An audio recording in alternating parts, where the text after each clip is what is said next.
จะพาทุกคนมาดูรถนะครับรถ110ไอครับมันจะเป็นยังไงเดี๋ยวไปดูคลิปครับนี่ครับเจ้าของครับตัวนี้คู่ละเท่าไหร่ครับ420ครับ420เดี๋ยวไล่ค่อยๆไล่ลงมานะครับนี่ครับโปรเจคเตอร์ครับเปิดดูครับเดี๋ยวเปิดให้ดูครับโปรเจคเตอร์นี่ครับประมาณนี้ครับแล้วตัวนี้ล่ะซื้อมาเท่าไหร่ครับนี่นะครับเป็นซื้อมาประมาณ300กว่าครับซื้อที่ไหนครับเชียงคำครับเชียงคำอ๋อเก็บไปด้วยสติกเกอร์นะครับ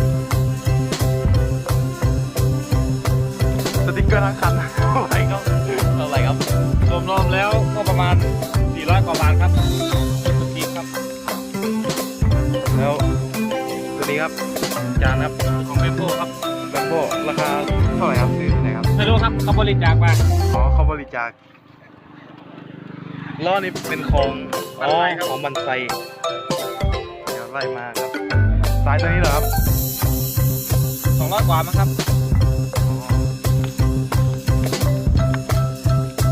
น็อตครับน็อตเท่าไหร่ครับไม่รู้ครับเขาเต็มมาให้อ๋อเขาเต็มมาให้โซ่ครับตัวนี้ซื้อมาเท่าไหร่ครับคู่ละ1,200ครับซื้อจากเต็งฮอดครับเต็งฮอดเหรอครับตัวนี้ก็ไม่มีอะไรมากนะครับเดี๋ยว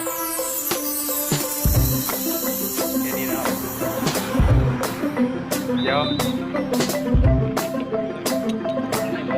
ขอดูข้างในครับอะไรครับพี่นี่ครับท่ออะไรครับ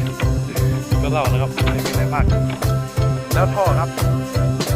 มาจากไหนครับลาดดีครับราคาครับ56ครับ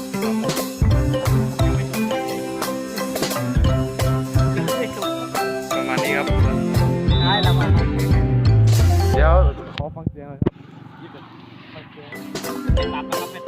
ไม่ตัดนะครับไม่ตัดครับ